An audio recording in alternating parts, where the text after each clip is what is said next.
인사를 잘 안 받으실 것 같아요. 오늘. 안녕하십니까. 예, 오늘 이제 EBS 라이브 입시 편을 맡은 저는 정재원이고요. 네, 반갑습니다. EBS 입시 정보 김진석입니다. 아, 역시 목소리가 예, 우리 진학계의 성시경. 네. 예.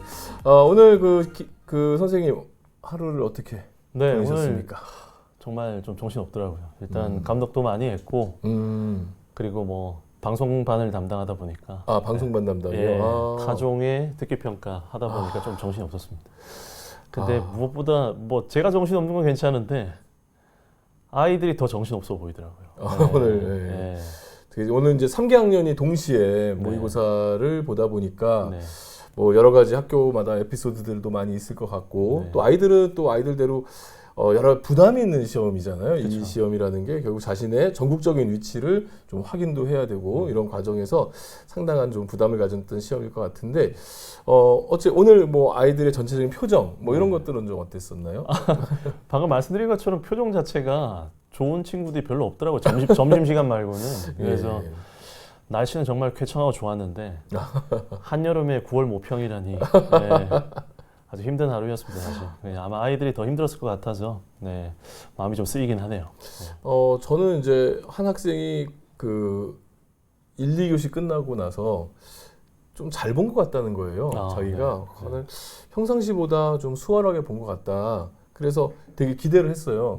근데 이 9월 모평은 답안지가 늦게 나오잖아요. 이게.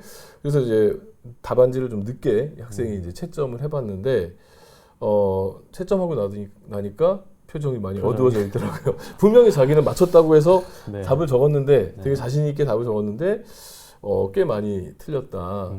역대 최악으로 못 본 것 같다. 최악으로까지? 그렇게까지 얘기를 해서 이번 모의평가가 약간 겉으로 볼 때는 좀 쉽게 접근을 하게 만드는데 막상 정답이 좀 잘 숨겨져 있는 뭐 학생들 입장에서는 좀 안타깝지만 뭐 평가자 입장에서는 좀 제대로 좀 숨겨놓은 이런 시험이 아닐까 이런 생각을 해봤습니다. 근데 어쨌든 이게 쉬운 게 아니라 어쨌든 9월 모평 자체가 3학년, 2학년, 1학년 모두 다 어렵잖아요, 사실. 그래서 오늘 다양한 이야기들이 있을 것 같은데 질문 있으시면 좀 많이 남겨주시고요. 우선 선생님께서 전반적인 경향 분석이라든지 말씀하실 내용 먼저 언급해 주시고 이야기를 이어가는 걸로 할까요? 예, 그럼 제가 준비한 거 할 테니까 잠시 우리 학생들 우리 김진석 선생님과 대화를 좀 나눠보시죠. 알겠습니다. 지금 뭐 댓글 보니까 사탐 이야기들이 굉장히 많은 것 같습니다. 사탐 등급컷뿐만 아니라 세계사 등등이 있는데 조금 이따가 정재원 선생님 말씀 끝나고 더 이어가는 걸로 하고요. 우선 정재원 선생님의 강의 짧은 강의지만 중요한 내용들 한번 담았으니까 먼저 들어보도록 하겠습니다. 선생님 준비되셨나요? 예, 됐습니다. 오늘의 그 이야기는 이제 이 9월 모의고사와 함께 당장 이제 다음 주부터 우리가 고민해야 될 것이 하나 있습니다. 그것이 바로 수시 원서 접수가 될 것 같은데요. 같이 한번 넣어가지고 한번 얘기해 보도록 하겠습니다. 자, 오늘 이제 모의평가의 시험 본 학생들의 숫자인데요.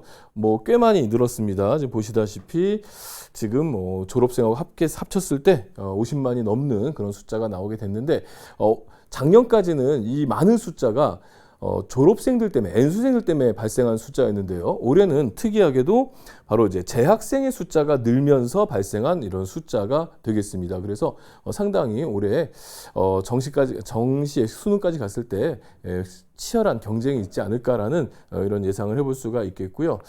또 특히 계속해서 얘기 나오는 게 하나 있죠. 그 올해 아주 두드러진 특징 중에 하나가 사탐 탐구, 사회 탐구에 응시하는 학생의 숫자가 늘어나는 현상을 이야기하죠.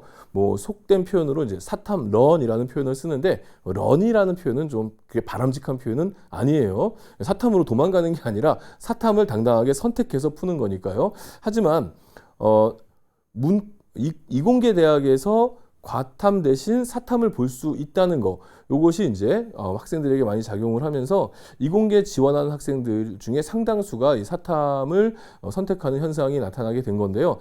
보시다시피 사탐을 어느 정도 보고 있느냐, 여기 지금 작년하고 이제 올해 비교했을 때 한 10만 명 가까이 늘었었단 말이에요. 작년 육모하고 올해 육모랑 비교했을 때. 그런데 이번에 구모에서는 좀 더 다른 모습이 나타나게 됐어요. 그러니까 작년 구모에서 29만 명이 사탐을 봤는데 이게 뭐 수능에서도 실제로 좀 요 정도 봤죠. 그런데 지난 육모에서도 늘었지만 그 이번 9월 모의고사는 무려 39만 명이 사회탐구를 응시했습니다. 10만 명이 증가를 한 셈이죠.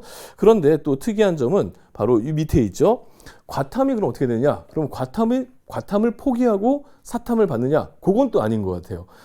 과탐의 감소 숫자는 생각보다 적고요. 사탐은 굉장히 많이 늘은 걸 봤을 때 이거 어떤 현상을 얘기하겠습니까? 그렇죠. 사탐 하나, 과탐 하나를 보는 학생들이 굉장히 많이 늘었다. 그러니까 사탐 2개, 사탐 하나, 과탐 하나 이렇게 학생들이 이제 구성이 될 것 같고 과탐 두 개를 보는 학생들은 좀 제한적이지 않을까라는 이제 생각이 듭니다. 이제 이런 부분들이 올해 입시에서 굉장히 크게 변수로 작용할 수 있는 부분들인데 이 얘기는 조금 이따가 우리 김진석 선생님과 좀 나눠보도록 하겠고요. 어쨌든 지금 이렇게 숫자적으로 큰 변화가 있었다는 거 보시면 될 것 같고요. 자, 그럼 올해 이제 입시 전형에 대해서 또 간단하게 좀 살펴볼게요. 올해 수시에서는요. 학생부 교과가 전체의 45%를 차지하게 되고요. 학생부 종합이 23.7%, 논술이 3.7, 그다음에 실기가 수시 정시 합쳐가지고 7.7 그리고 정시 수능 위주 전형이 18.3%를 차지하고 있습니다. 그래서 이 부분이 어떤 변화를 가져왔나 봤더니 거의 변화 없이 좀 안정적으로 교과 중심의 전형이 가장 많은 형태로 이제 나타나게 되는데요. 이걸 보게 되면은 많은 학생들이 그동안 내가 내신 관리를 못한 이거에 대해서 되게 후회하는 그런 학생들도 분명히 있을 텐데 사실 이 교과 전형은 이 전국적인 분포가 되는 거고요. 학생들의 선호도가 높은 서울 수도권 지역의 대학들 또 지방의 거점 국립대학교 이런 학교들은 이 교과 전형도 많지만 이 종합 전형이 상당한 대세를 또 이루고 있으니까 내신 성적만 가지고 미리 실망하는 것은 금물이다 이렇게 말씀드릴 수 있겠습니다.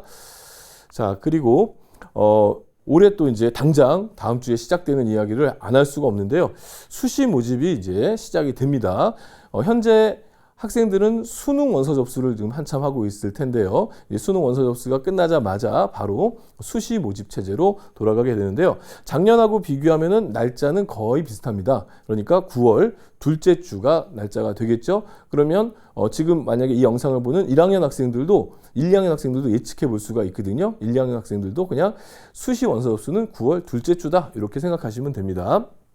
그래서 원서 접수가 수시 둘째 주가 되는데 여기서 주의하셔야 될 게 있는데요. 보시면 9월 8일부터 9월 12일까지 일주일 내내 그 수시 원서 접수를 하는 것처럼 보이는데 여기 보면 3일 이상이라고 돼 있죠. 이거 무슨 말이냐면 대학마다 이 기간 중에 3일 이상만 접수받으면 된다라는 뜻이에요. 그럼 어떤 대학은 9월 8일 날 원서 접수를 시작해서 9월 9일, 9월 10일 날 마감해도 된다는 뜻이죠. 즉 모든 대학이 이 원서 접수 시작일과 그다음에 접수 종료일 그리고 심지어 접수 종료 시간도 다 다르게 책정이 되어 있기 때문에 학생들이 반드시 이 부분을 체크를 하고 넘어가셔야 되겠습니다. 자, 전형 기간은 되게 유사한데요. 올해 좀 두드러진 특징 중에 하나가 뭐냐면 미등록 충원 합격 통보 마감일이 전년도에 비해서 3일 정도 당겨졌다는 게 이게 좀 큰 변수가 될 수가 있는데요. 이게 무슨 말이냐면 대학 수시는 우리가 6번 쓰지만 합격했을 때 한 군데만 등록을 하게 되지 않습니까? 그러면 나머지 5개는 학생을 선발을 못하는 이런 상황이 발생했을 때 충원을 하게 되는데요. 추가 합격이라는 표현도 쓰죠.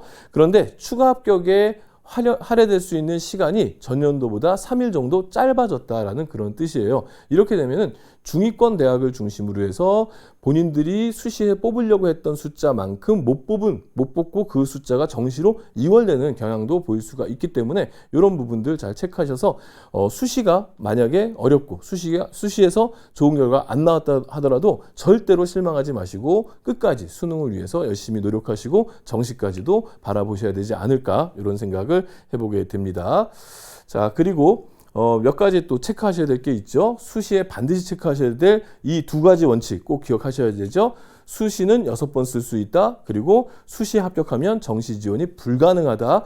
요 2가지 원칙 기억하시되 예외가 되는 것들을 좀 생각하셔야 됩니다. 예외가 되는 학교, 전문대, 산업대, 특별대, 특별법대 바로 밑에 나와 있는 이 대학들을 특별법 대학이라고 하는데 입시는 결국 대학은 교육부에서 관할을 하지만 교육부에서 관할하지 않는 대학들이 있다는 거죠. 뭐 대표적으로 사관학교 이런 학교들이 있겠죠. 이런 학교들은 교육부의 명령인 수시 6회 제한에 해당되지 않고 역시 수시 합격하면 정시에 쓸 수 없다는 제한도 이 특별법 대학에는 해당이 되지 않는다는 점도 아울러 체크를 하시면 좋을 것 같습니다. 자, 그리고 또 하나 또 생각해 봐야 될 것이 있는데 대학마다 전형일이 다 다른데요. 이 전형일이 다르면서도 일치하는 경우가 굉장히 많습니다.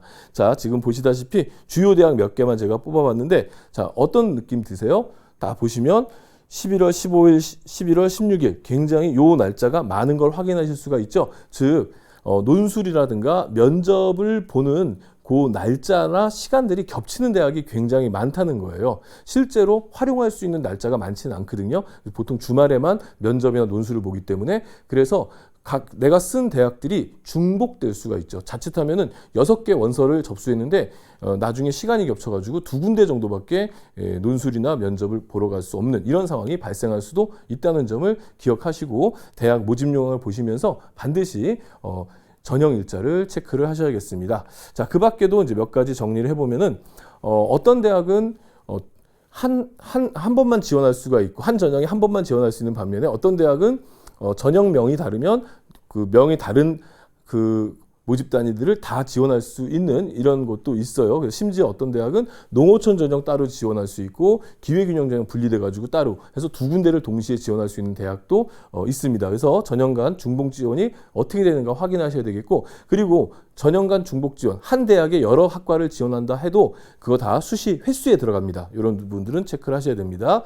그리고 수능 최저학력 기준 당연히 체크하셔야 되겠고요. 그리고 수능 방역 영역 이런 것도 체크를 하셔야지 잘못하면 대학에서 요구하는 영역이 있는데 특히 지방 의대나 지방 약대가 이 반영 영역이 일반 서울권 대학하고 많이 다르거든요. 이런 거 꼭 좀 체크하셔야 되겠고요. 그 다음에 면접도 되게 중요하겠죠. 면접에 있어서도 종류가 있습니다. 보통 시사적인 것을 물어보는 면접이 있는 반면에 제시문을 주고 면접하는 경우가 있고 또 생활기록부의 내용들을 토대로 해서 되묻는 이런 면접도 있기 때문에 내가 지원하는 학교의 면접 유형과 내가 얼마나 맞는가 그리고 면접이 잘 안 맞는 경우에는 면접이 없는 전형도 있습니다. 또 학생부 종합전형 안에서도 서류형이라고 해서 면접이 없는 전형이 있으니까 이런 것도 체크를 하셔야 되겠고요. 또 아주 기본이 되는 건데 그 수시 접수는 우리나라에서 2군데의 입시 대행 사이트에서 대행을 해줍니다. 그래서 이 사이트 안에 회원 가입을 하고 그 다음에 그 원서료죠. 원서료를 이제 충전을 좀 해놓고 준비를 하셔야 되는 거 이런 부분들까지도 우리가 좀 체크하면서 이번 그 9월 모의고사 이후의 일정들을 생각해 보셨으면 좋겠습니다.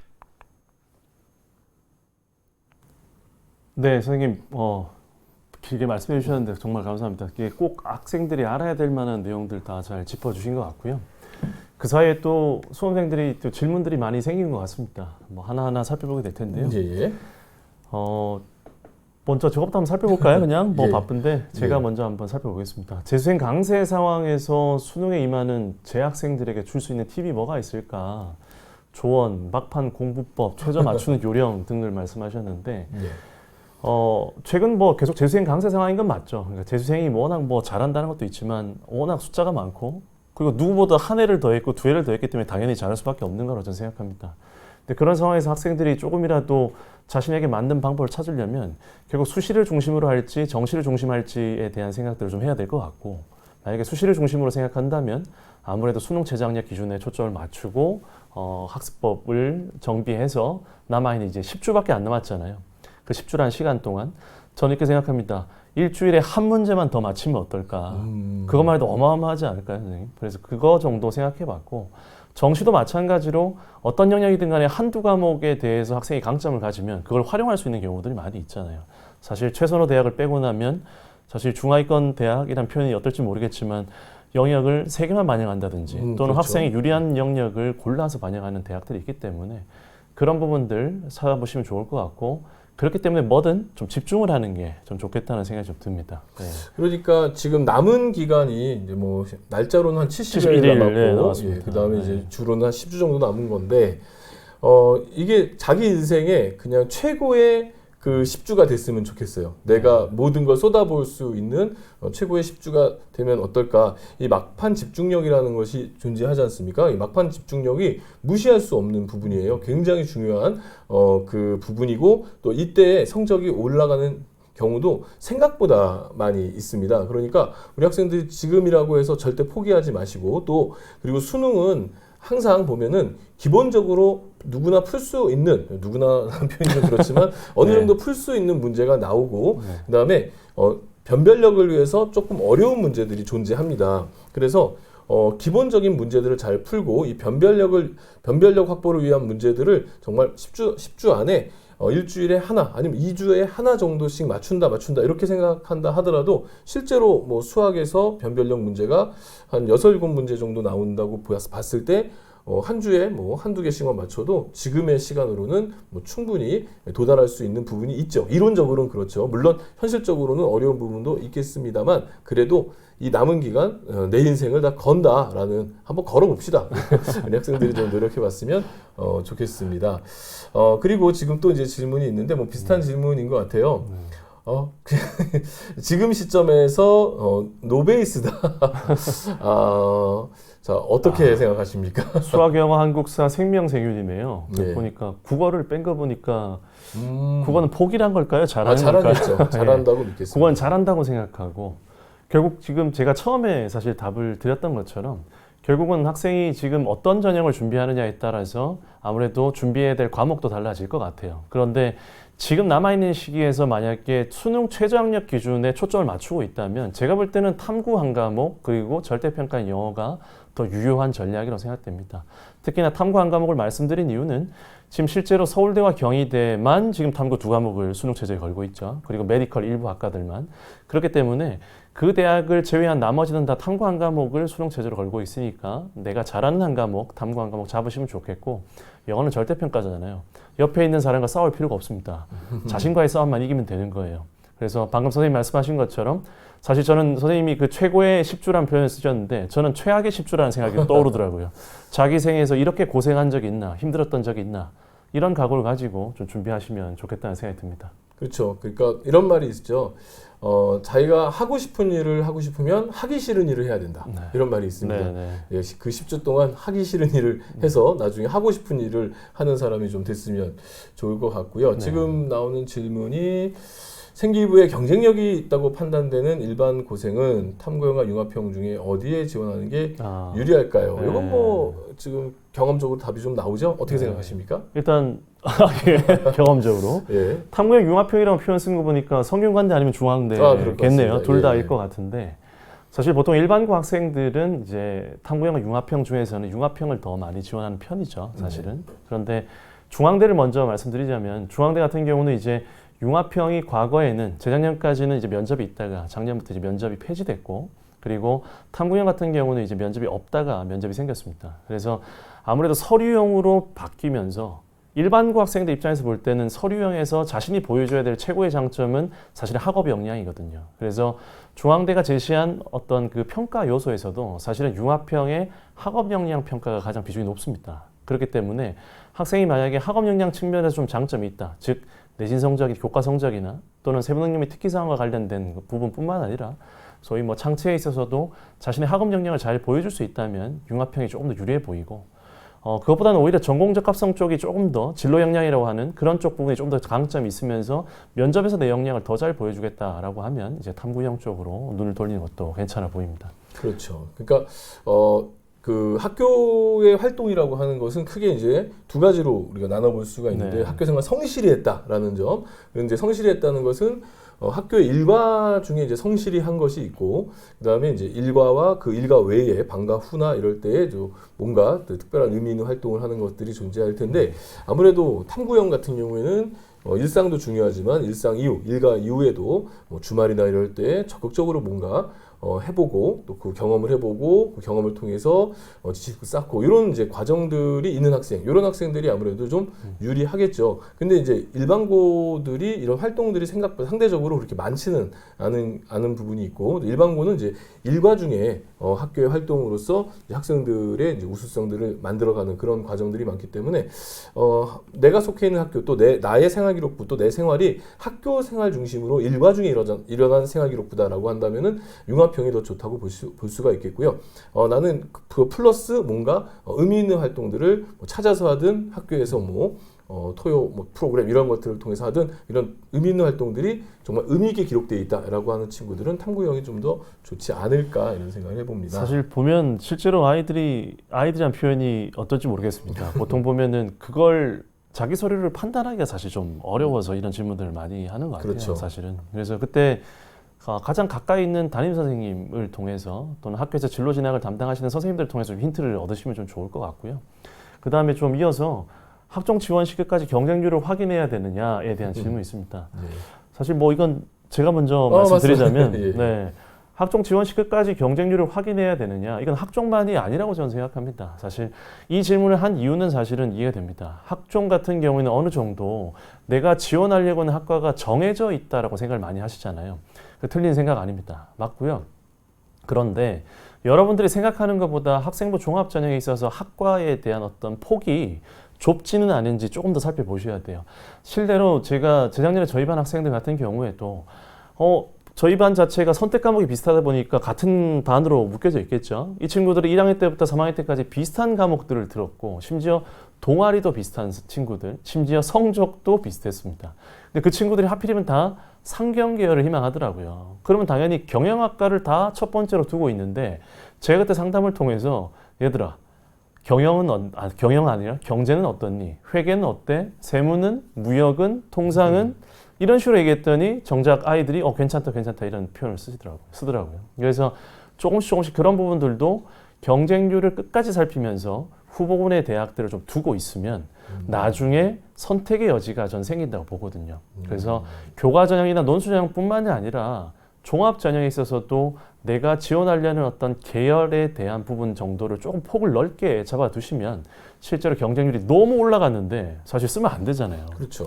예전에도 뭐 명지대 같은 경우였네요. 예전에 청소년 지도학과 했던 것 같은데 뭐 D-1일 날 거의 60대 1, 70대 1이었는데 마지막 날 또 더 올라서 80대 1까지 가는 그런 적도 있었잖아요. 예, 그럼 이제 합격선이 1등급대로 확 올라. 그러니까 그런 일들을 뻔히 보면서도 쓰면 안 되는 거거든요. 그래서 종합전형도 후보군을 좀 넓게 두시고 경쟁률을 조금 더 확인하면 어떨까라는 생각 가지고 있습니다. 그렇죠. 그러니까 그 경희대에서 한번 그런 일이 있었는데 경희대학교 생물학과, 생명과학과죠.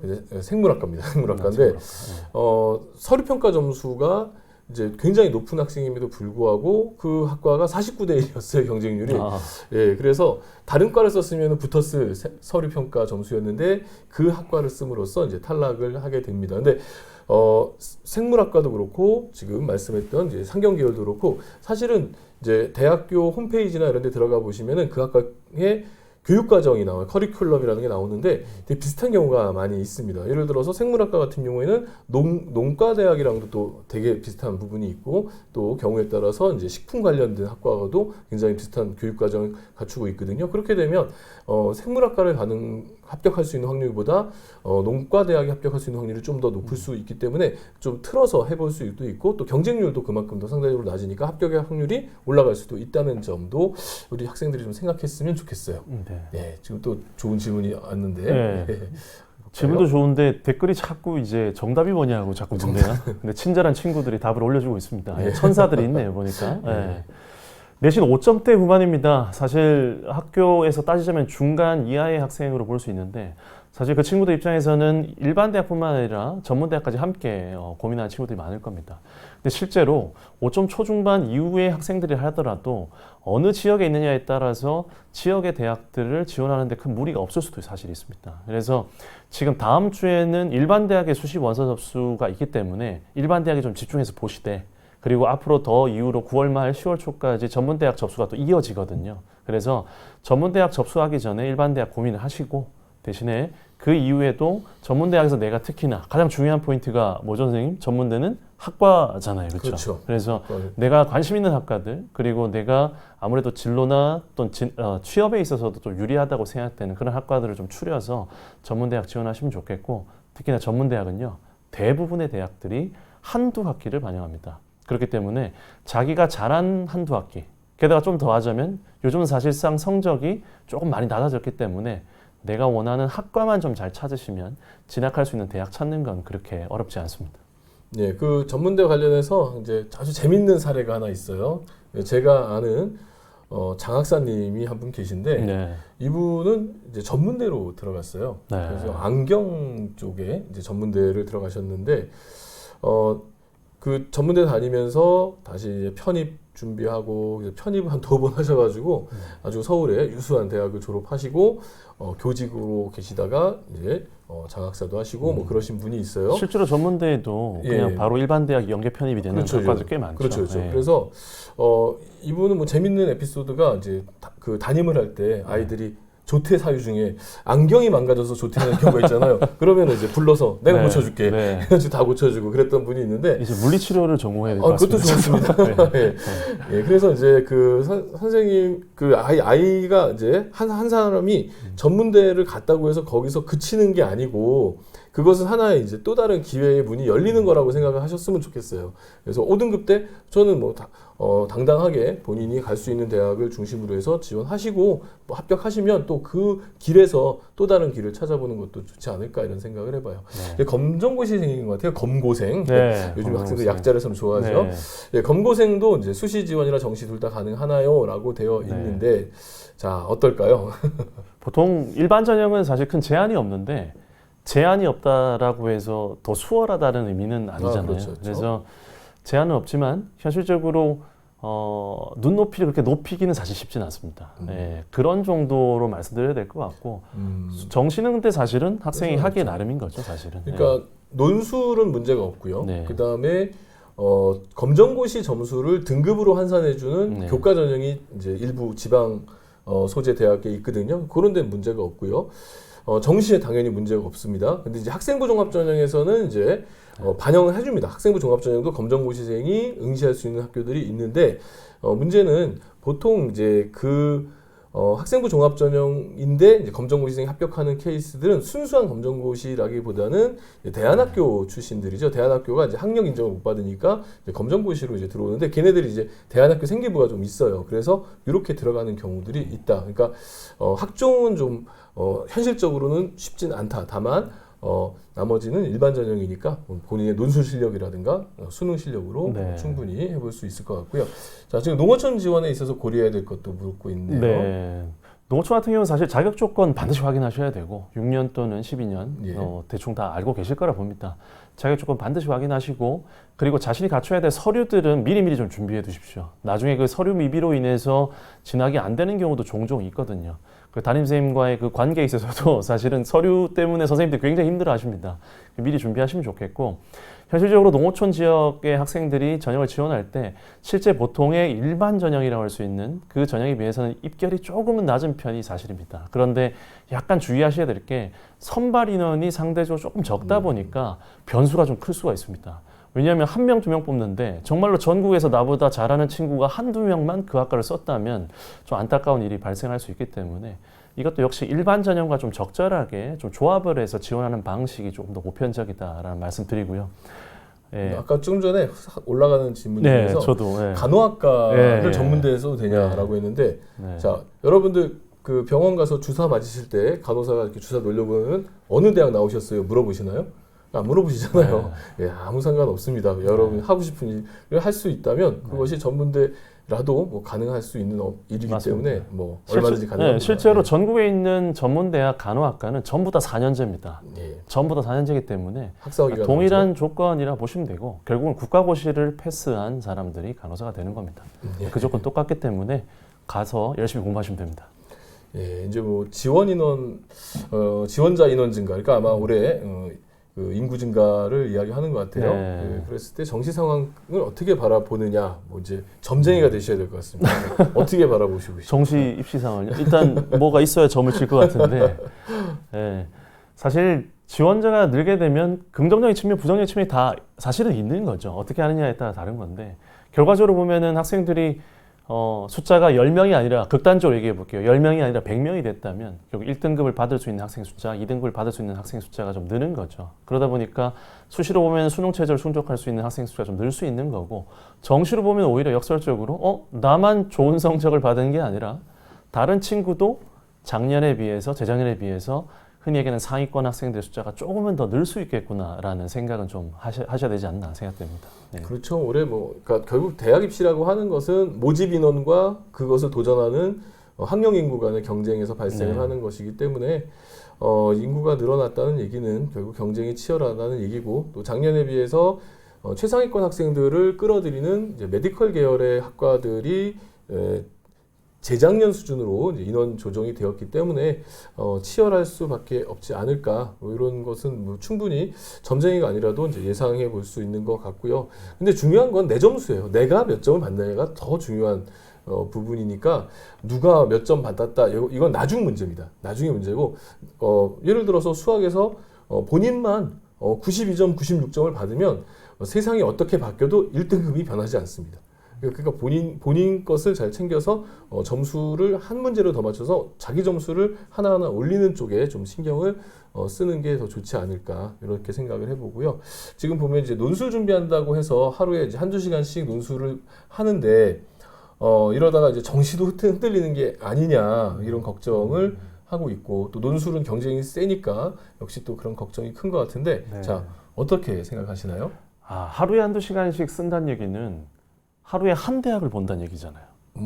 그렇게 해서 그렇죠. 예. 실제로 쓰는데 기본적으로 2시간이 예. 드는 게 논술인데, 하루에 한 대학씩 월화수목금 6개의 전형을 6논술 쓰게 되면 예. 사실상 수능을 준비할 시간이 굉장히 많이 줄어들게 되겠죠. 그래서 사실은 6장을 쓴다고 해서 합격 확률이 다 높아지는 게 아니잖아요. 저는 어떻게 보냐면 고르게 확률이 낮아질 수 있다고 보는 입장입니다, 사실. 그래서 재학생 기준이라면 사실 많으면 3-4장 수준에서 쓰는 게 더 집중해서 쓰는 게 오히려 합격 확률을 높일 수 있다고 보고요.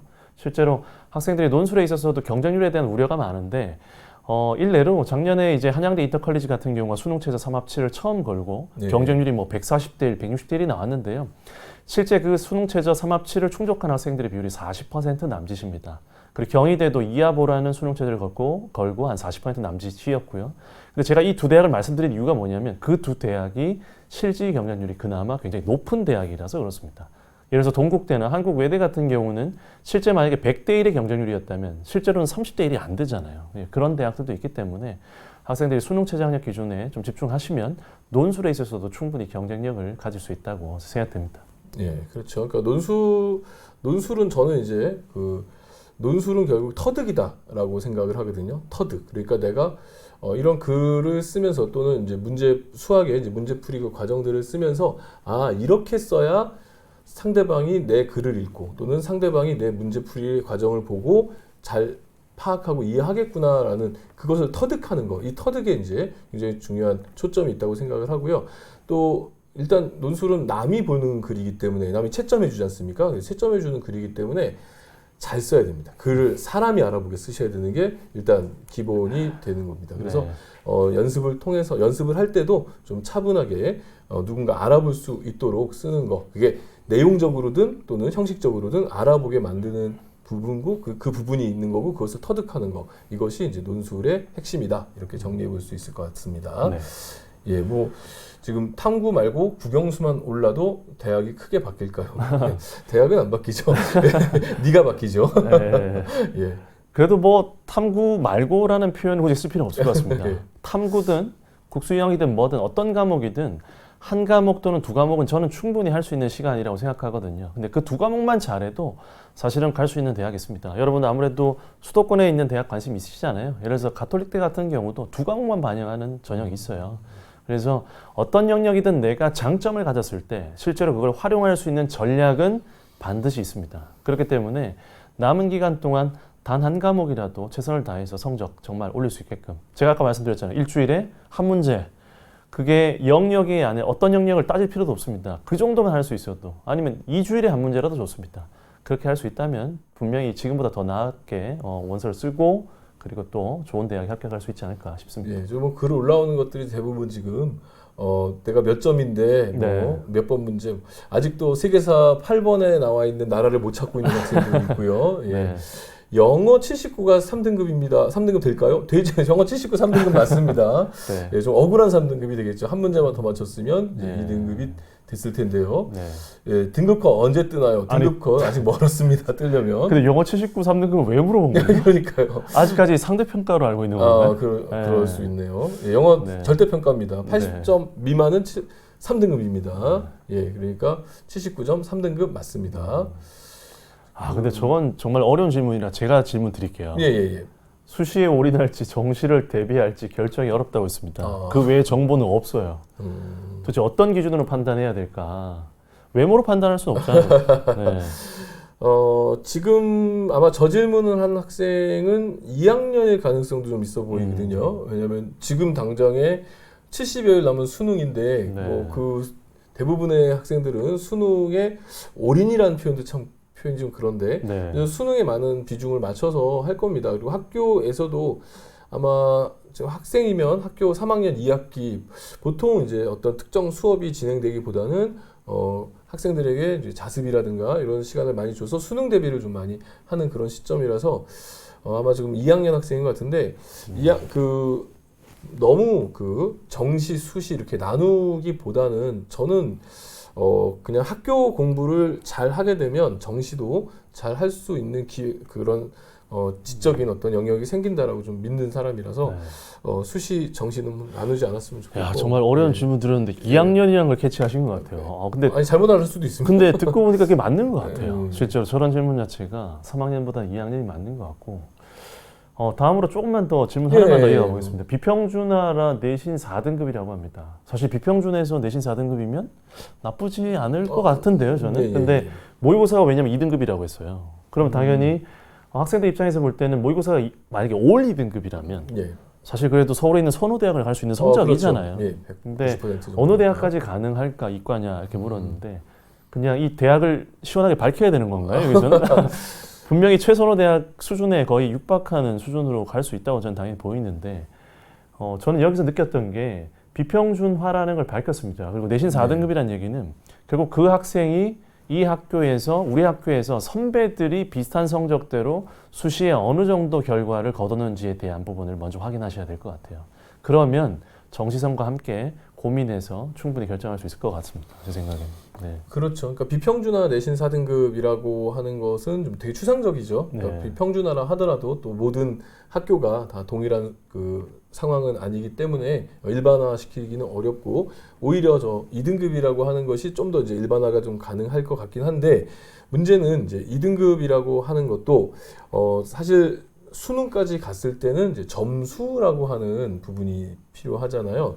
그래서 점수가 예를 들어서 1, 2학년 때 모의고사 지금 뭐 1, 2학년 학생들도 보시겠습니다만 1, 2학년 모의고사에서 수학 1, 2등급은 보통 70점 정도만 나와도 수학 1, 2등급이 되는데 실제 수능으로 가면은 88점이 1등급이냐 84점이 1등급이냐 요 정도 선이죠. 그래서 지금 2등급이라고 하는 그 숫자가 만약에 60점대로도 이제 전국연합학력평가에서는 60점대로도 2등급이 나오는 나올 수 경우가 있죠. 있기 때문에 실질적인 실력은 4등급일 수도 있어요. 그러니까 이런 네. 부분들 좀 감안을 해서 봐야 되기 때문에 즉답하기는 좀 어렵지만 그래도 만약에 육모, 구모처럼 전국적인 또 N수생까지 포함된 이런 시험에서 2등급 이상의 일정 수준을 보여줬다면 정시까지 생각하는 것이 저는 뭐 틀리지 않다고 생각을 합니다. 네. 예.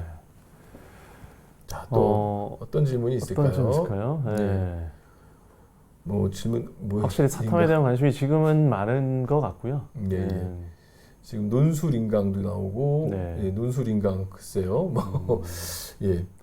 뭐 정시로 가고 싶은데 수시는 형식적으로라도 넣어볼까라고 했는데 아, 넣을 때 딱 조심해야 될 게 전 딱 하나인 것 같아요. 네. 형식. 정시 지원 가능성이 되는 대학이라면 굳이 넣어서 소위 수시로 가는 그런 어떤 운은 범하지 않아야 된다라는 건데. 맞습니다. 네. 그것도 있고 그다음에 합격할 가능성을 최대한 봐야 되는 거죠. 아이들 학생들 표현으로 우주 상향이라는 표현을 이제 가끔 쓰는 친구들이 있는데 수시를 상향하는 건 맞아요. 그러니까 수시는 약간 상향해서 써서 도전해 보는 것이 맞긴 맞는데 자기의 현실적인 합리적인 수준에서의 이제 상향이 필요한 거죠. 그리고 옆에 주변 사람들이 원서 쓴다고 해서 그냥 무조건 쓸 필요 없는 거죠. 저렇게 육상향을 써서 잘못했을 경우에는 육상향 그냥 차라리 그냥 그 원서비를 대학에다가 기부하는 것이 네. 더 나을 수도 있는 상황입니다. 그러니까 굳이 그렇게 하실 필요는 없고 현실적인 대학을 잘 쓰시되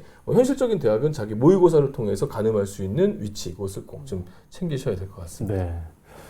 아, 벌써 시간이 이제 거의 지나간 것 같은데요. 예, 이제 네. 마무리 멘트를 좀 해야 될 것 같습니다. 네. 자, 우리 김지수 선생님, 우리 학생들에게 아, 좋은 말, 힘이 되는 말 네. 부탁합니다. 힘이 될지 모르겠습니다.